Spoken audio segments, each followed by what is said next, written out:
Coucou tout le monde, on se retrouve ici donc pour le tutoriel donc de la petite pochette comme celle-ci, donc pour cacher donc pour mettre les mouchoirs, un paquet de cigarettes et éventuellement un briquet. Je vais vous expliquer comment j'ai fait. Donc j'ai pris donc 2 plaques de tissu comme ceci. Je suis venue mettre ici donc le patron. Rassurez-vous, quand vous l'aurez chez vous, il sera vraiment mis aux bonnes mesures. Ici, c'est mon développement à moi du paquet de cigarettes que j'ai déjà modifié pour pouvoir arriver à ça. Donc ici, j'ai vraiment pas eu le temps parce que demain je travaille, donc j'aurai pas le temps de le faire proprement. Mais une fois que Sandrine vous le donnera, il sera fait proprement. Elle aura lundi soir sans faute. Demain, quand je rentre du boulot, je m'occupe de ça. Donc, quand vous avez le patron, vous venez le décalquer. Vous imaginez que le patron, il est vraiment aux bonnes mesures. Donc, vous allez venir avec votre crayon, ici tout le tour. Donc, le contourner. Une fois qu'il est contourné, vous allez venir piquer, comme j'ai fait ici, sur cette couture, ici, tout le long, comme ceci, comme j'ai fait. Une fois qu'il est découpé, on obtient ceci. Vous voyez, on laisse très peu, de marge de tissu comme j'ai fait. Et ici, donc dans les tournants, on vient donner un petit coup de ciseau pour quand on va le retourner. Maintenant, c'est que pour les débutants, je pense que je vais faire aussi un modèle pour débutants. Je vais pas faire avec l'arrondi. Enfin, je ferai le modèle avec des arrondis et le modèle sans arrondi pour celles qui ne sont pas... Enfin, pour les débutants, je ferai un modèle droit comme ça. Vous aurez beaucoup plus facile. Comme ça, il n'y aura pas à chercher. Donc, il y aura 2 modèles de patrons disponibles. Une fois que c'est fait, que c'est piqué, vous prenez donc ici. Et on va venir ici mettre un des côtés comme ceci. Et on va avancer. Vous voyez, il y a un côté qui est plus court que l'autre. Et la couture, elle est là. Donc, où le côté est plus court, on va venir donc lui faire une marque juste où la couture, ici, elle s'arrête. Puis, on replie le tissu en 2. Et ici, on a donc la marque qui donne ici donc le côté comme ça. Donc, je vais le piquer avec vous. Je ne vais pas allumer la lampe de ma machine parce qu'autrement, vous n'allez plus rien y voir. J'aimerais bien faire la vidéo en une seule partie parce que Sandrine n'a pas le temps de s'occuper de moi et de la monter comme d'habitude. Parce que on va l'avoir en 25 et 30 parties si je veux tout faire avec vous. Donc ici, on fait les parties basiques de la couture uniquement. Pour la déco, je vous expliquerai après. C'est pas difficile non plus. Donc voilà, on n'oublie pas l'arrêt, le retour comme je viens de faire. Comme ceci. Alors, une fois que ça est piqué, on fait correspondre donc les 2 coutures ensemble comme ceci qui tombent juste, comme vous pouvez le constater. Vous prenez un tissu en coton. Hein. Ne prenez pas un tissu extensible, autrement... ça va pas le faire. Bon, désolée, je suis obligée d'allumer la machine pour moi pouvoir la réenfiler. Parce qu'autrement, moi, je ne verrai pas le trou de l'aiguille. Voilà.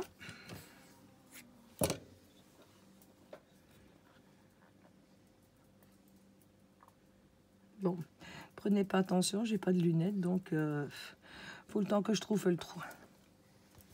Ça va être galère, j'aurais dû regarder, purée. Bon, j'ai un coup de bol là. Donc voilà, donc on commence par un aller-retour comme ceci, voilà. On fait correspondre donc les 2 milieux comme je vous ai dit. Alors quand on est au milieu de la couture, bien sûr, on arrête, on pique, on fait basculer comme ceci, voilà. Et on vient repiquer donc de l'autre côté. Et on fait son aller et son petit retour. Donc, je vais mettre assez de fil pour que ça ne recommence pas encore. Donc, quand on est ici, on va marquer donc, vous voyez, on le plie en 2. Donc ici, on va marquer vraiment la trace du milieu. Donc ici, on va venir faire la couture ici tout le long. On n'oublie pas l'aller et le retour comme je suis en train de faire. Voilà.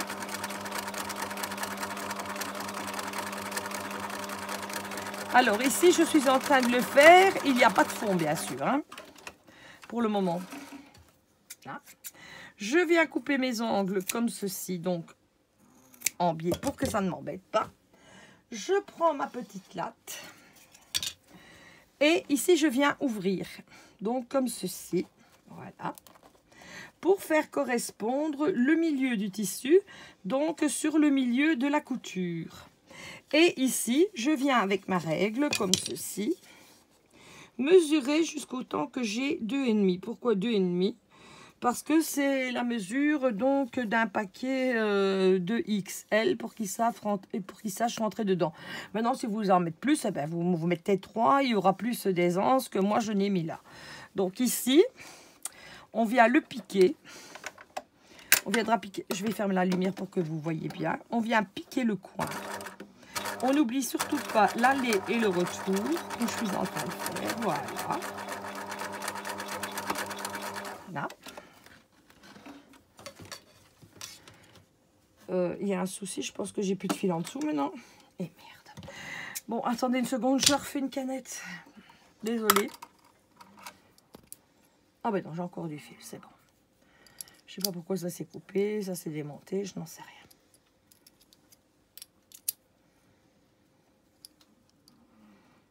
Donc voilà. Je rappelle mon fil du dessous au-dessus, comme je viens de faire, et je repique donc mon angle. Donc pour qu'il ait 2,5 cm. Donc comme ceci. Et je fais des allers et des retours et je n'hésite pas. Voilà. Et je viens ici couper comme ça. Hop, le coin. Je vais faire exactement la même chose de l'autre côté pour avoir exactement donc les deux mêmes coins comme j'ai ici donc sur la pochette. Attendez, je vais vous la remontrer parce que je parie qu'il n'a pas eu le temps de filmer. Voilà. Donc je viens redégager donc ma couture de mon angle pour bien voir où je suis. Comme ceci, voilà. Et là, je viens remesurer pour être à 2,5 cm. Donc, qui se trouve plus ou moins ici. Mon crayon, où il est ici. Je trace une petite ligne, comme ceci. Et je viens piquer à 2,5 cm. Voilà. Donc ici, on est en train de faire l'extérieur de la pochette. C'est un truc qui va super vite à faire et qui n'est pas bien compliqué non plus. Donc, je coupe l'autre coin, comme je viens de faire. Hop. Je vais essayer d'aller vite parce que je la voudrais bien en une seule partie. Autrement, ça va encore faire le foin. Donc, on va déjà commencer pour le derrière. Donc, avant de la retourner, donc on a fait donc le premier côté. Ici, on va juste piquer sur 2-3 cm pour pouvoir retourner la pochette par la suite. Donc, voilà. Allez, je fais quoi? 2-3 cm, de quoi faire l'angle. Et je viens faire exactement la même chose de l'autre côté. Je n'oublie pas un arrêt et un retour. Voilà. Et je viens faire la même chose donc pour tracer donc les deux angles, toujours à 2,5 cm. Comme ça, comme on va la retourner, tout va correspondre. Mais vous avez vu comment j'ai fait. Je ne vais pas le faire maintenant parce qu'autrement, ça va durer trop longtemps. Donc, imaginons que c'est fait. On retourne donc la pochette comme ceci. Et l'envers va épouser l'intérieur de l'endroit une fois que c'est retourné. Si j'y arrive, parce que c'est assez dur.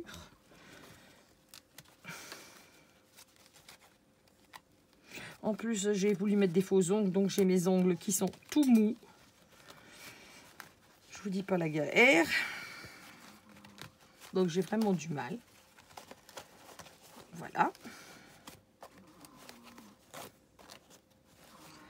Donc ça, c'est l'intérieur donc de la pochette. On va imaginer que les angles ils sont faits, mais là, ils ne sont pas faits, mais c'est pas grave. Donc ça, c'est l'extérieur. Comme elle est faite là. Je vais rentrer donc avec mes ciseaux pour bien aller sortir, on dirait un chausson d'ailleurs, pour bien aller sortir donc les coins comme je vais faire ici, d'un côté et puis de l'autre côté. Je ne sais pas si je m'explique bien et si j'explique bien. Vous me direz quoi dans vos commentaires. Si ça jamais y a un souci, ben, vous demandez soit à Sandrine, soit à moi et on vous expliquera par la suite. Voilà. Et maintenant, là où il y avait la couture, je viens renfoncer donc l'intérieur de ma pochette comme ceci. Voilà. Et la pochette, elle est presque terminée. Il n'y a qu'à bien donc la mettre en forme. Je vais vous montrer. Hop, voilà. Enfin, il faut bien tout tirer, bien la mettre. Là, franchement, j'ai pas beaucoup de temps. Donc voilà, ça c'est l'arrière de la pochette. Celle-ci, elle est faite dans l'autre sens. Bon, c'est pareil. Donc voilà. Vous pouvez voir, c'est l'inverse donc de celle-ci. Ça dépend comment ça tombe. Donc à l'intérieur, je suis venue ici. Donc vous la repassez bien. Vous la mettez bien en forme. J'ai plié ici donc un morceau de dentelle comme ça de chez Action. Que je suis venue donc piquer ici tout au long. Que j'ai piqué ici. Et là, jusque un peu plus que la moitié. Pour arriver donc à peu près là. Ensuite, je suis venue lui rendre une piqûre ici, comme j'ai fait là. Puis, j'ai pris donc de l'autre dentelle de chez Action, qui est celle-ci, pour mettre ici. Et je suis venue donc la coller comme ceci. Voilà, avec le pistolet colle. Et là, je suis venue mettre un petit scrap bidule. Là, je suis venue mettre donc un petit papillon que j'ai fait. C'est fait avec le point de pouf. Ça me fait rire parce que pour le mot. Et puis, je suis allée chercher donc une petite image sur Pinterest. J'ai fait un apron que je suis venue mettre ici par derrière. J'ai mis l'image. Et pour cacher les pieds de mon petit bonhomme, mais vous pouvez prendre n'importe quelle image, je suis venue remettre ici un morceau sur le dessus. J'ai cousu, donc j'ai pris un bouton que j'ai pas cousu, que j'ai fait comme s'il était effet cousu. Je vais dire, là j'ai pris donc de la petite dentelle comme ceci ici, que j'ai passé un fil de fronce donc pour faire cette petite fleur. Et j'ai coupé une perle en deux pour faire le milieu de la perle. Là, j'ai pris donc un morceau de cordelette, vous pouvez regarder à l'intérieur. Je suis venue donc le coudre avec un fil de coton. J'ai fait donc un double nœud comme celui-ci. Là, j'ai mis des petites perles et voilà. J'espère que mon tutoriel est assez clair.